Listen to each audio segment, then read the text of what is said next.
and welcome to the State of Leadership, Simple and Beyond. It is Thursday, 3 p.m. Eastern, 12 noon Pacific. That's Robert Hilliard. I am Whitney Wiley, and we are here talking all things leadership. I want to welcome you to the fourth Thursday of the month and our monthly book club discussion. So hopefully you are aware that leaders are readers, and the corollary is true as well. Readers are leaders.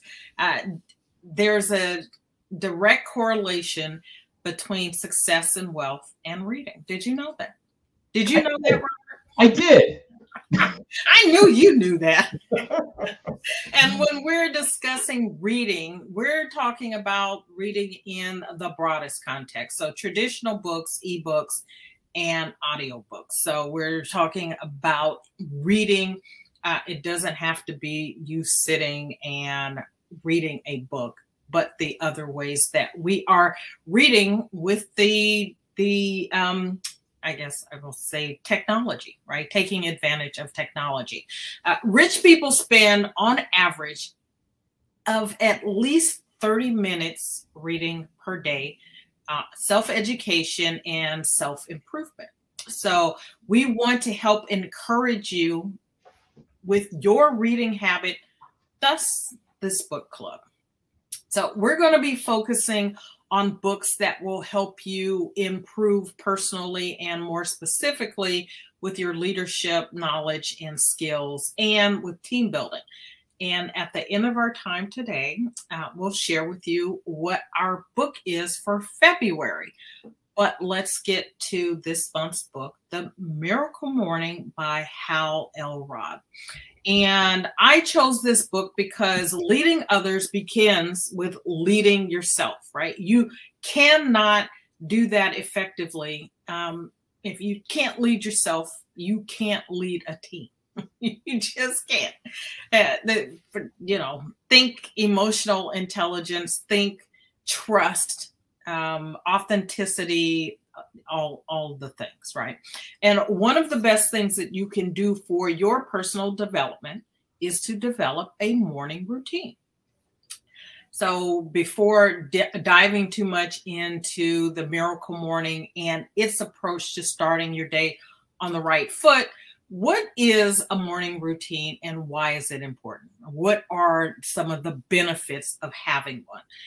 Mornings for most people, and I used to be one of these, right, are difficult. They're challenging. Mornings are a metaphor for the day. And I remember when I was an employee and unhappy in my work, it was a challenge to get up each day and be excited for what lay ahead. And I found myself sort of walking, and I can picture this now. I would be walking around in circles. It's so funny. I would turn the shower on and then like literally walk around in circles for like, I don't know, 10 or 15 minutes. Not sure what I was doing. I think I was just trying to avoid getting in the shower, because getting in the shower meant getting dressed, and getting dressed meant leaving the house and going to a job that I wasn't happy in. And so I just think walking around in circles was my way of coping, maybe. And then I found a routine that was more than just getting up and getting dressed, and things started to shift for me.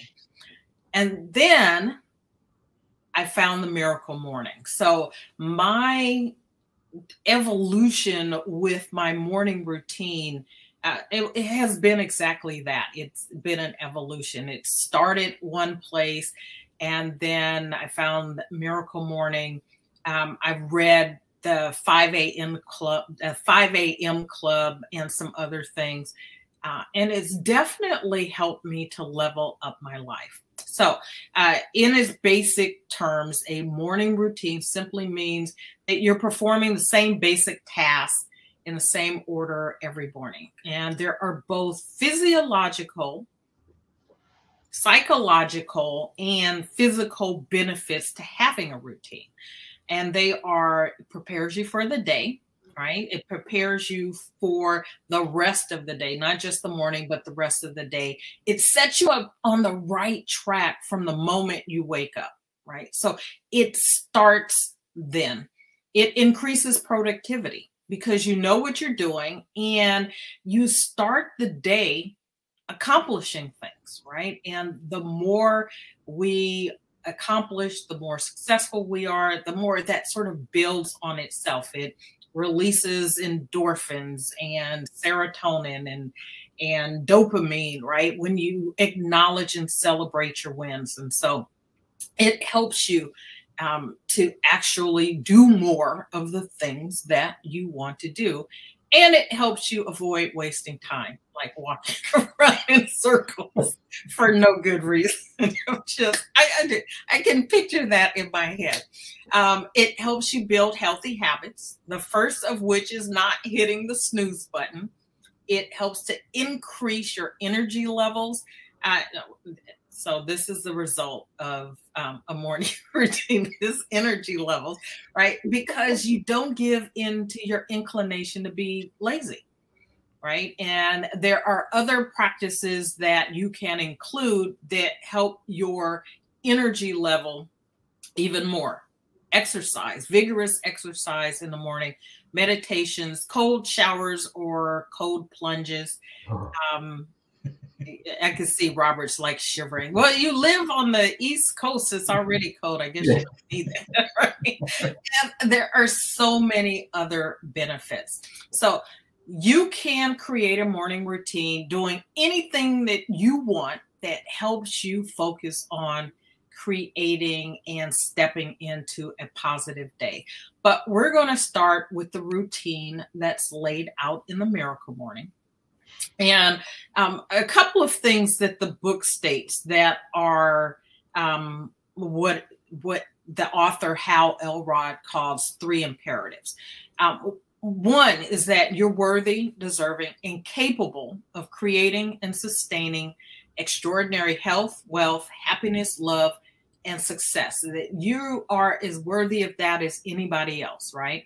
But in order to do that, you have to start living in alignment with that truth. In order to stop settling for less, you have to dedicate time each day. And here was the game changer for me, Robert.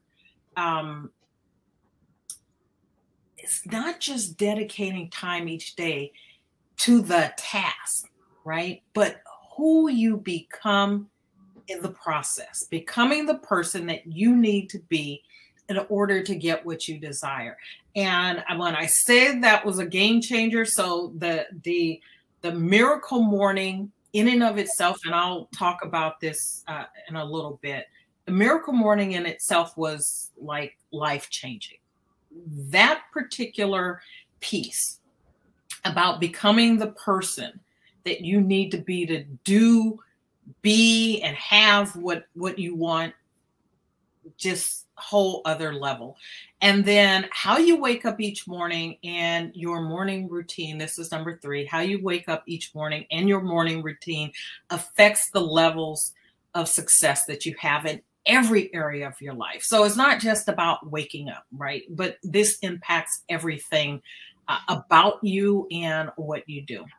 So there was a part of me that already knew this, but until I read the words and took the time to reflect on what I was doing and how it was serving me or not, right? Because a lot of the things that I was doing wasn't serving me, including walking around in circles, and how I was settling for less than I was capable of. And the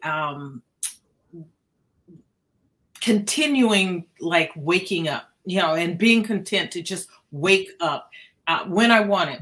And so here's the really interesting thing.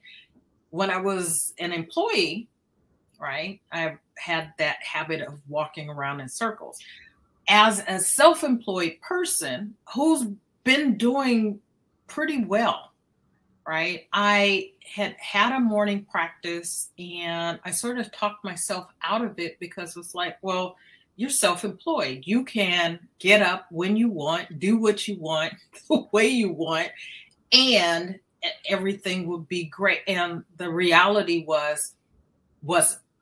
It wasn't. And so my mornings were inconsistent, which meant my days were inconsistent, and hence my results inconsistent. So, Robert, I know that was a lot. It was a lot. But what are your opening thoughts about the book and morning routines in general? Well, this is my first time reading the book. I know that you were familiar with the book. I don't know if you had read it before. I had not. Right. This is my first time reading the book. And one of the things that I found that was remarkable about it was that it had a lot of success principles all rolled up into one. Yeah. So things that I heard about or knew about, but had not seen in one, volume, for lack of a better word. So it was great. The thing that, as far as having a morning routine, like you, I had not done the Miracle Morning before. But I did at one point in my career, when I was working for another organization, got into the habit of getting to work 45 minutes to an hour early every day. And I would accomplish like so much work that by the end of the day, I was already starting the stuff for the next day. Yeah. Leave on time, sometimes even early. So reading through this was like confirming something that I knew in the back of my mind, but now it makes sense. So having a morning routine, getting things done early, and I'll talk a little bit more about that, so important and so helpful to your overall success. Absolutely. And so I just popped up on the screen a comment from one of the viewers. I'll bring that back up again. And he mentions the savers, and we'll talk about the savers in just a moment. But when I first sort of, I guess, heard of a structured morning, I'll start there, sort of a structured morning, something that wasn't just sort of willy-nilly going through, you get up and,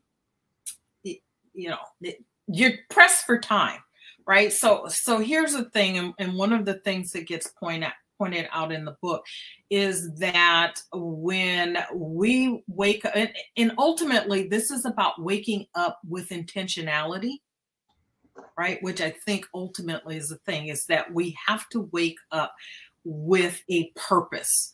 And often that purpose is going somewhere we don't particularly want to go, right? And so in my case, it was getting up, going to work. And so there's a resistance that's a part of that. And so that included hitting the snooze button several times, right? Because the alarm is set early enough so that you can hit the snooze button a couple of times before you get to that point where you don't have any choice but to get up. Yeah. Then you get up and it's like, oh, I gotta get up and get going. And I have to get up and get going to some place I don't really want to go. And so it sets you on a path of, you're already in a mindset of resistance. It's a mindset of resistance. And so part of having this structure, part of having the morning routine is not just the task in and of themselves. And what doing the Miracle Morning did for me was to take some of the practices that we'll talk about, the savers, some of which I was doing, but packaging them in a way that really set the tone for the day, right? That put me in a positive frame of mind.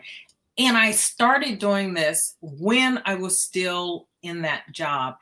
And it helped to turn my attitude about the job. It turned that around. And once I started having a sort of a different perspective about that job, I could show up there, even though I wasn't super excited about being there. I could show up there with in a better frame of mind, right? Which made the days better. And I spent my time looking for those things that made me feel alive and connected to my job.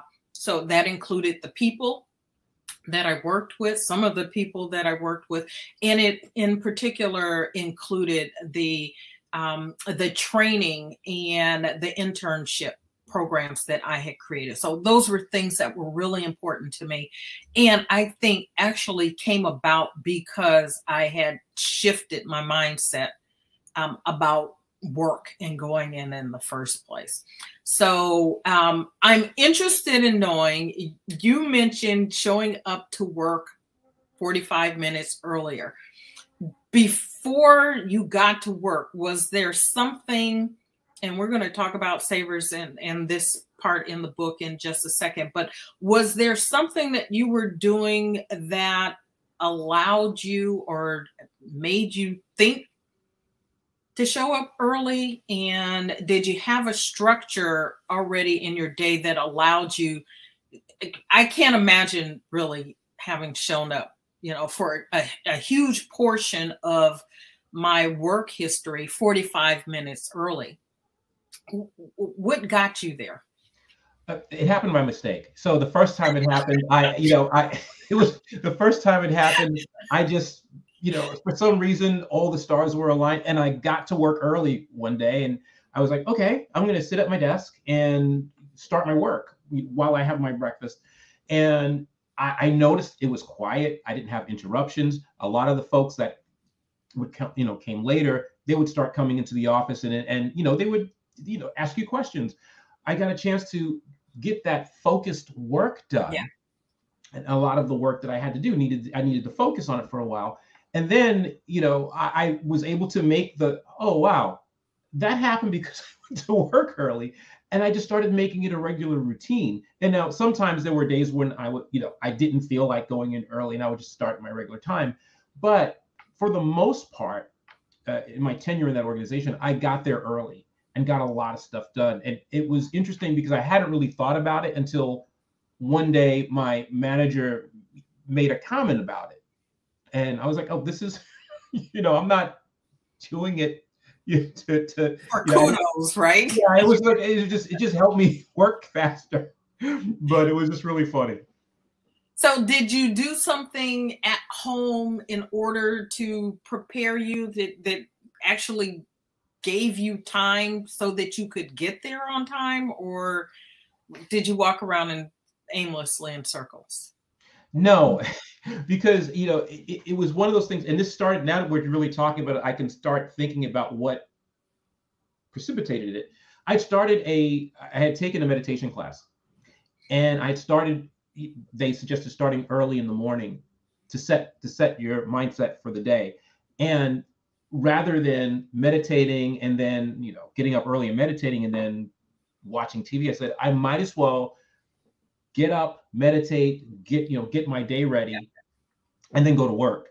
And so that's how it started. So it was kind of like, oh, I'm here super early, I might as well get started. So that's how it happened. So, I think my journey started similarly, and it was, I needed to make sure I got exercise in, right? And so for me, it was a function of things that I wanted to do. Exercise was one of them, and meditation was the other thing, right?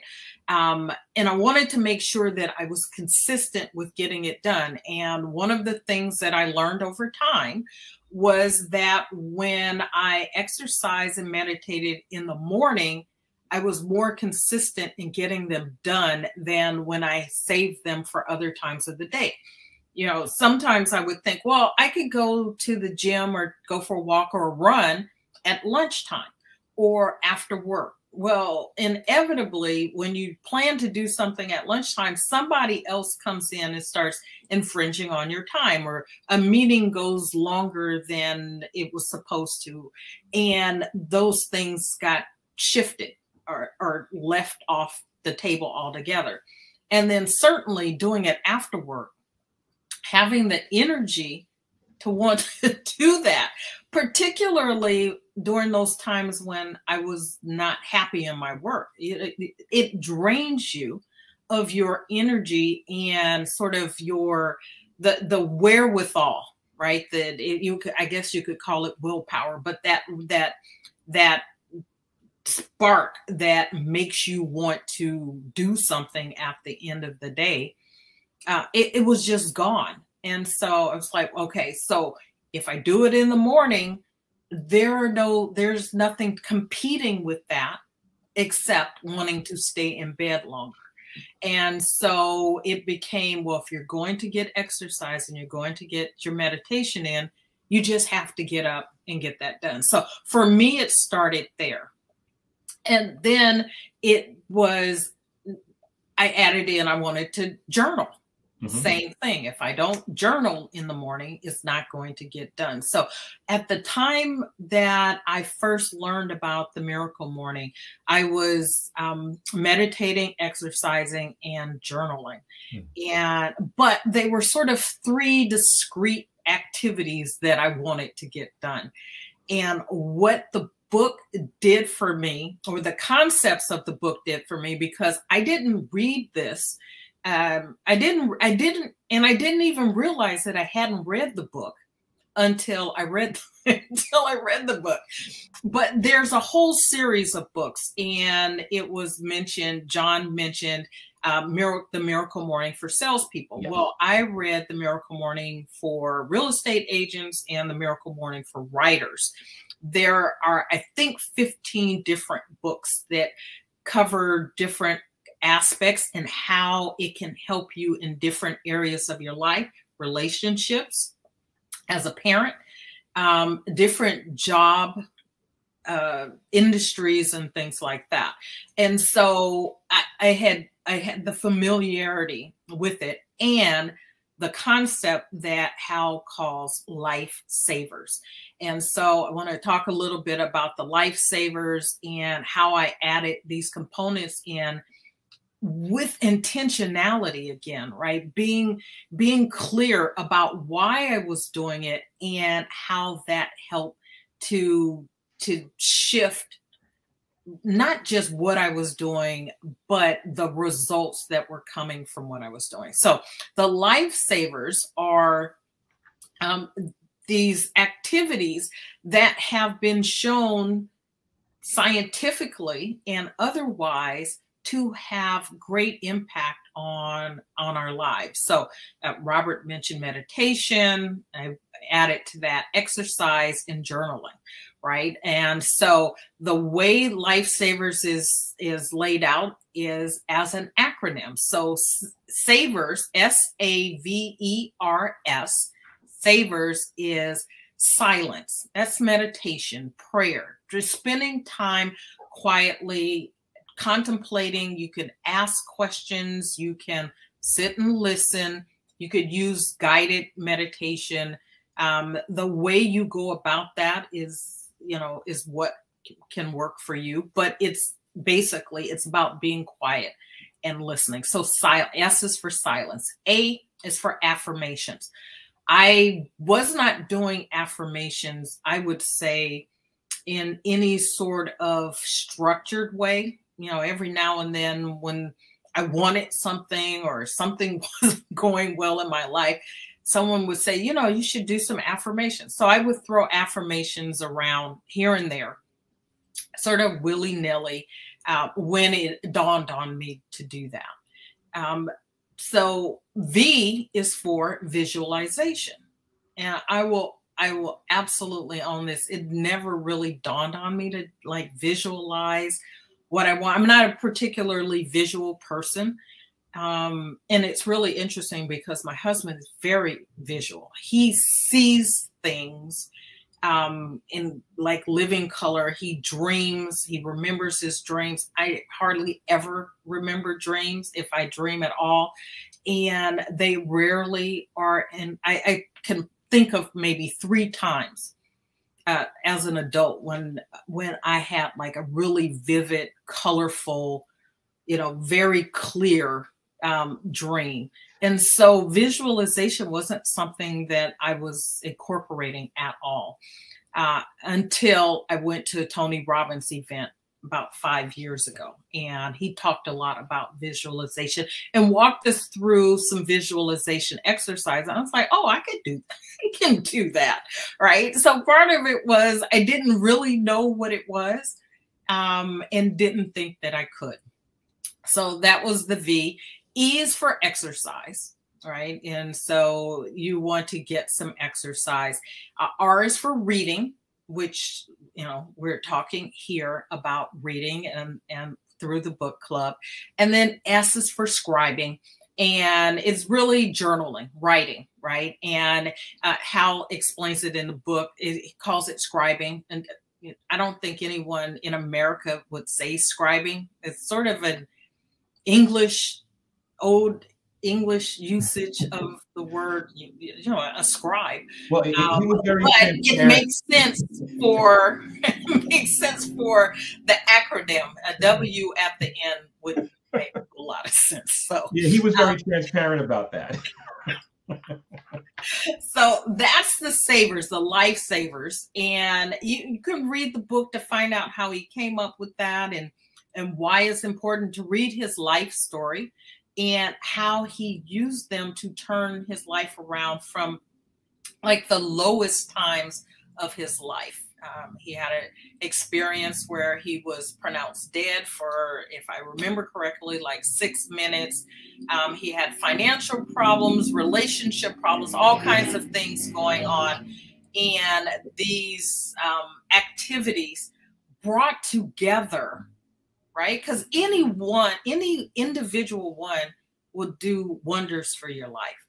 And so his thought was, if I took these, you know, these activities that people do and combine them, I could like really level up my life. And that's what he did. That's what I have done. And I'm looking forward to, I believe, Robert, you can share your experience with this. You've read the book, but have not started implementing the practice as of yet, and may or may not, right? Well, I did, but I did it a little differently because there's the 30-day challenge, and so you know me, I gotta try to experiment with stuff. So I did it for a week, and then went back to my regular routine after that, and surprise, surprise, I was more productive doing the lifesavers. And I pretty much knew it was going to be that way, but I wanted to test it out. And what I really liked about it, it had other effects other than the productivity. Yeah. I was like stressed because I didn't have to, my mind was clearer because I didn't have to be like, oh, I gotta make sure that I get my reading in today. Because I do a lot of research, as you know. And so I would just front load the morning with that. And it made it a lot easier. I don't like exercising. We've had this discussion in the morning, but exercising in the morning, it gets it out of the way. Yes. It's eating that frog, which by the way is not on our list, but maybe in the future. 2024. 2024. But so it has a really, really powerful effect, not just on your productivity, but you'll see additional things happening that you didn't expect. I was a lot calmer doing it than when I just did my regular morning routine. I've had similar, I guess I would say a similar experience, right? And again, I was doing components of this. I was already doing the exercise, the writing, the journal, the journaling. And I had recently been more consistent with the affirmations. So, years ago when I first did Miracle Morning, in the routine, I was not regularly doing affirmations, but I added them in. And so I will say the same things: calmer. I will say much more energetic. And there's some other things that are happening because of the piece that I mentioned that for me was an absolute game changer. And that's about who am I becoming because of these things that I'm doing, right? Who am I becoming because of the goals that I've set? And who do I need to be to accomplish those goals? And I think about that in the context, and we're talking about leadership. Who do you need to be the kind of leader that you want to be, right? So you have this vision for your leadership. Who do you need to be that person, right? And you could probably list off all kinds of things: trustworthy, consistent, persistent, helpful, empowering, encouraging, all of those things. I have found myself as someone who has goals starting to become more and more of what I have envisioned myself to be, because it's a natural outgrowth of, or result of, putting in the time. And so the time includes reading. What are you reading? Right? And how are you internalizing the things that you're reading? So my particular reading, when I read as part of my morning, part of my savers, is spiritual reading. So I have three things that I read in particular. One is I read a Proverbs a day, a whole chapter of Proverbs each and every day. And then the other two are devotionals. And so that is the spiritual foundation that I build my day on. And before we end, I want to talk about the other side of this, which is a night routine, which also helps to make the morning flow better. And so the other reading that I do, I generally do at night as I'm preparing for bed. But this concept of who I am becoming is really starting to cement. And so I have been more consistent with my nutrition, which I was struggling with before. Exercise I've had on lock. So I moved every single day in 2022. Made a decision at the beginning of the year, start the year usually with a 30-day movement challenge, from an activity that I have been a part of for the past 8 years. And so every January there's this 31-day challenge. And at the end of the 31 days last year, I just decided I was going to keep going. So I ended up moving every single day last year, have continued that.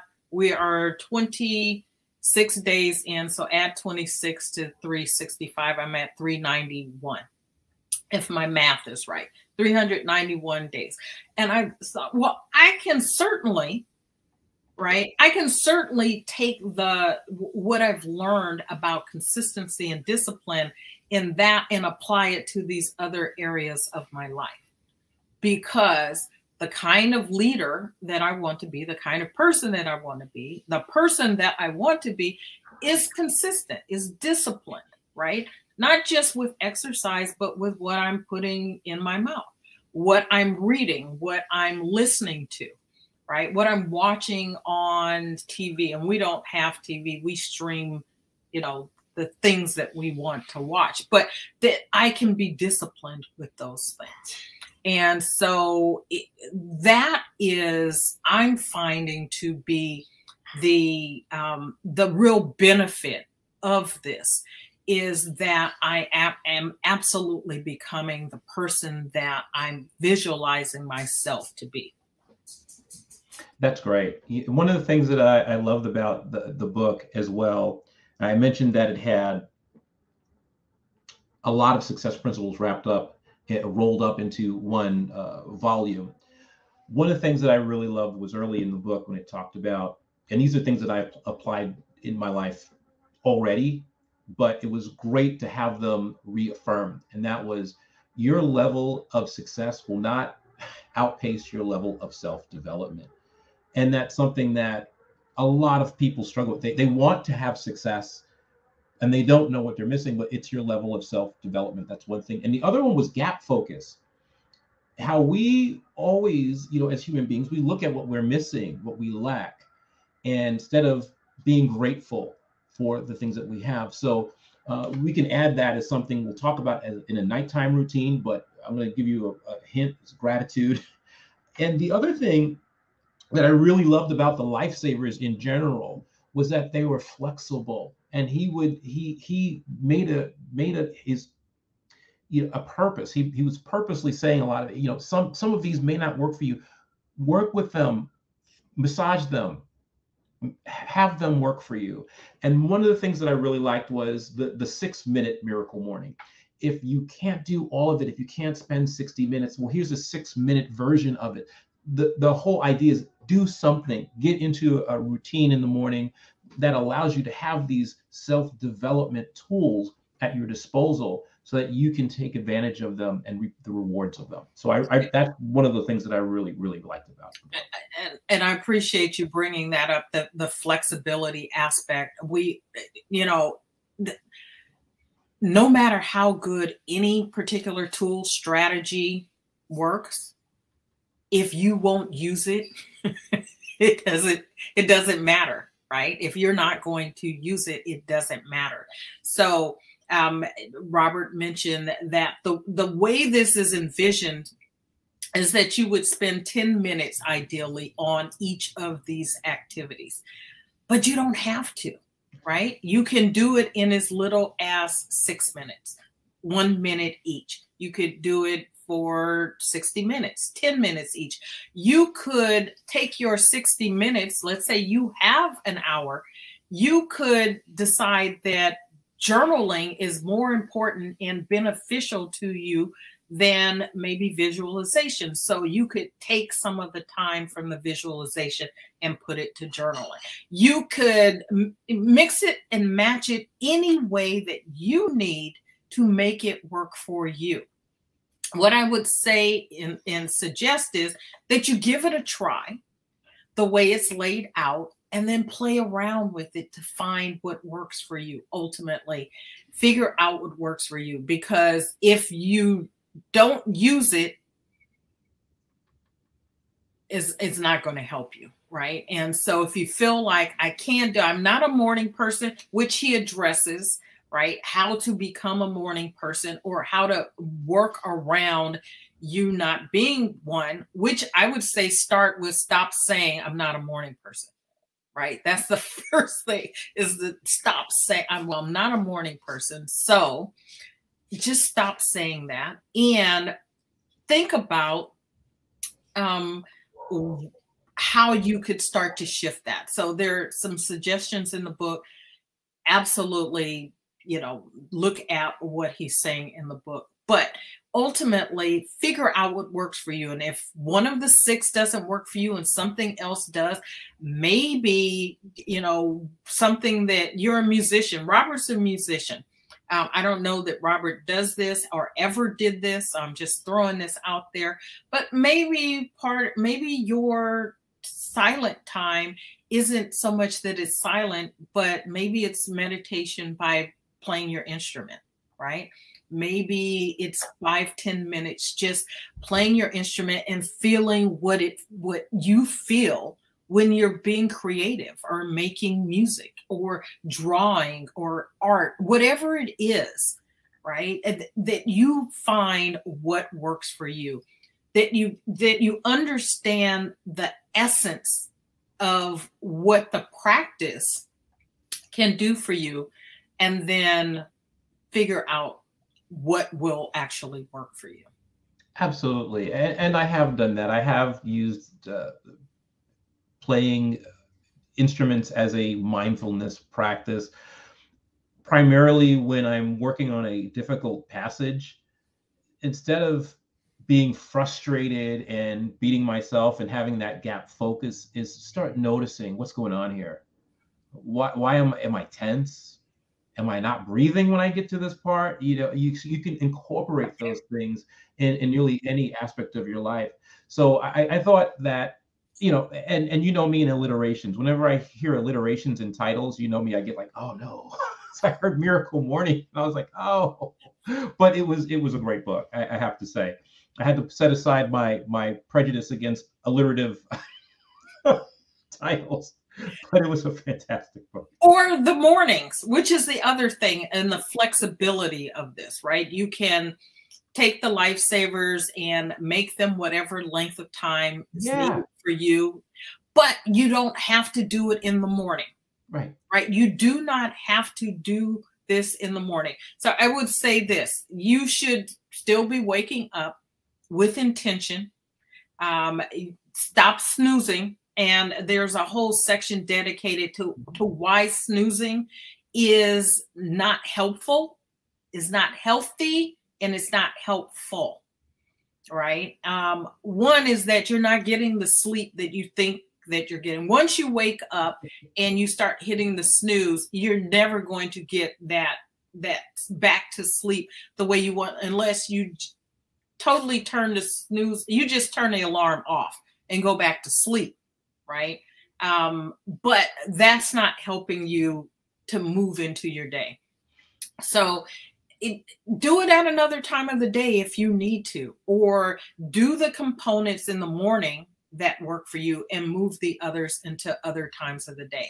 And so speaking of other times of the day, I just want to tap into this as it relates to a night routine. So I had not been consistent with a night routine at all.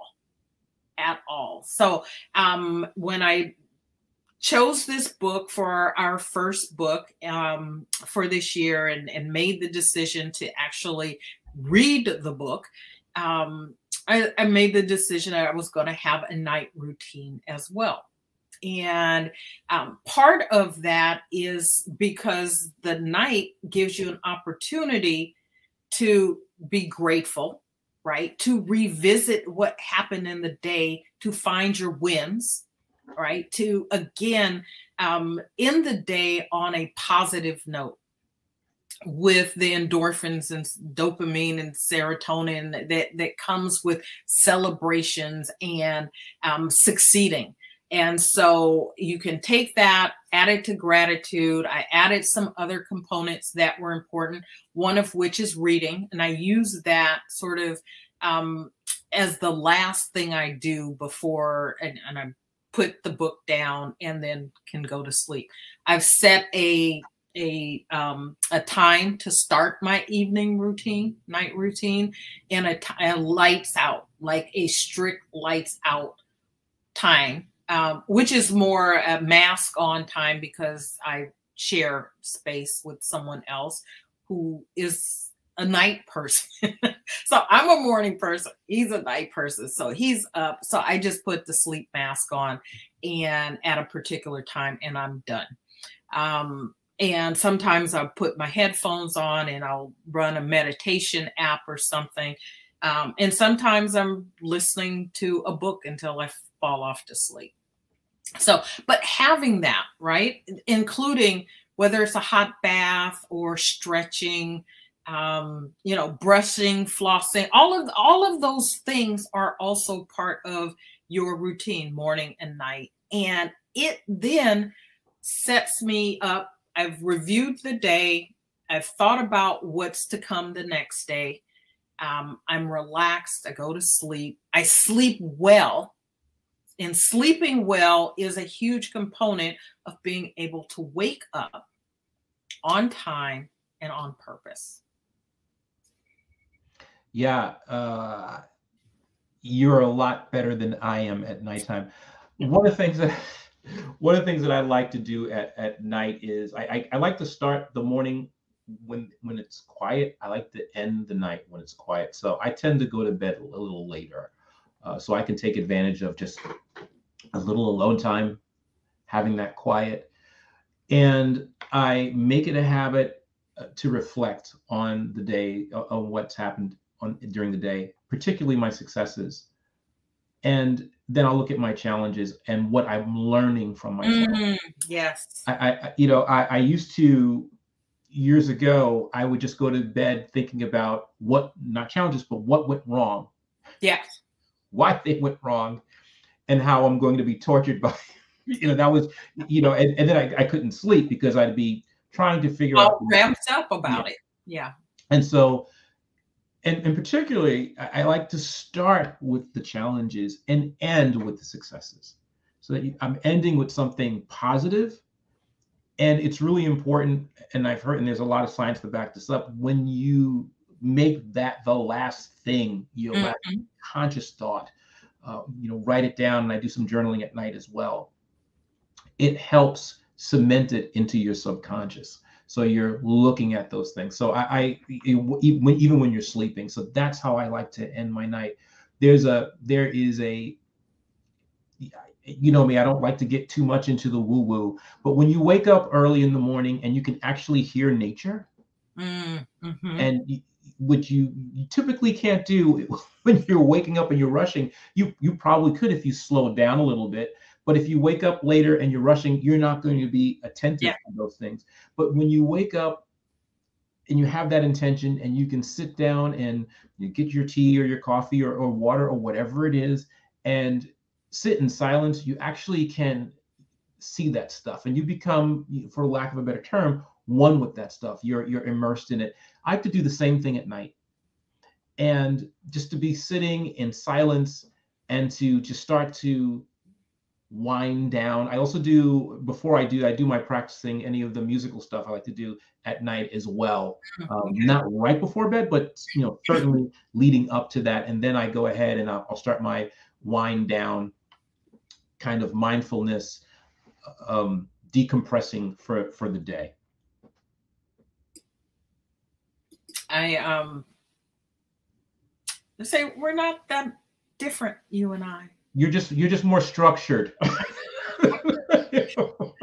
That's a nice way of putting it. Thank you. Not the A word. So no. I appreciate that. I appreciate that. And so it is our suggestion, if you have not read the book, to get the book. If you are on Kindle Unlimited, you can get the book for free. There are other ways to get it. I will put a link in the comments to this. You can certainly start by getting, I believe, the first 2 chapters or 3 chapters of the book for free that sort of lay out what's happening here. And then a fast start guide that can help you. We are going to, well, I am certainly going to, I don't know if Robert's committed to this or yet or not, but doing the 30-day challenge starting on Monday, January 30th. Monday, January 30th, we'll do the 30-day challenge. And so it'll start on January 30th and run through the end of February. So that will be 30, because February is only 28 days. That'll be 30 days.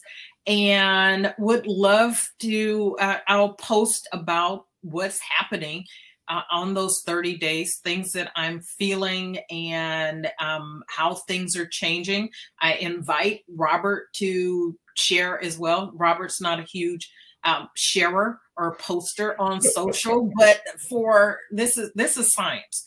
And so I'm going to try to encourage him to do that. At least comment on mine, if not have his own post, and invite you to do the same. Right? Let's do this together.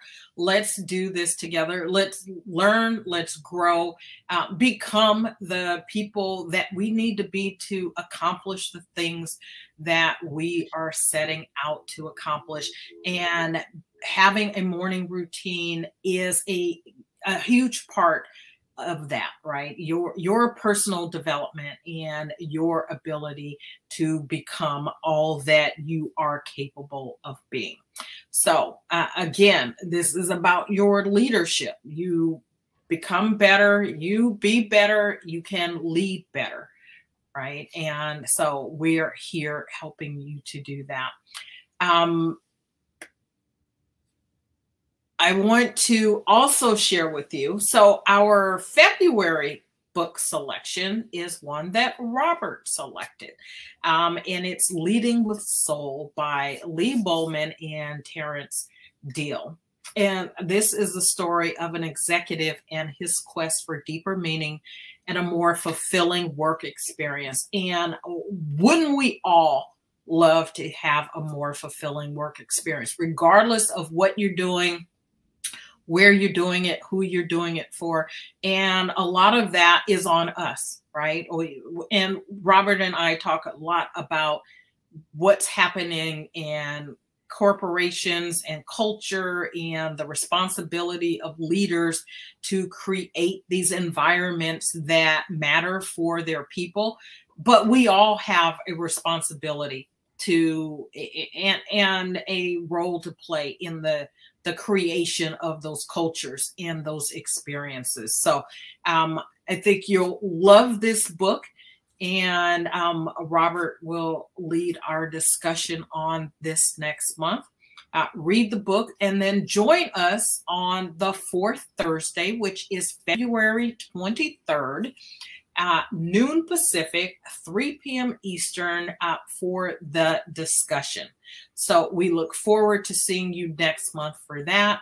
Between now and then, if there's anything that either Robert or I can do to help you, whether it's related to the book club or you need a coach, someone to help you get unstuck, unblocked on something, please feel free to reach out to either of us. And until next time, again, thank you for joining us for the State of Leadership, Simple and Beyond, and for this Simple Leadership Book Club discussion. Until next time, take care. Bye now.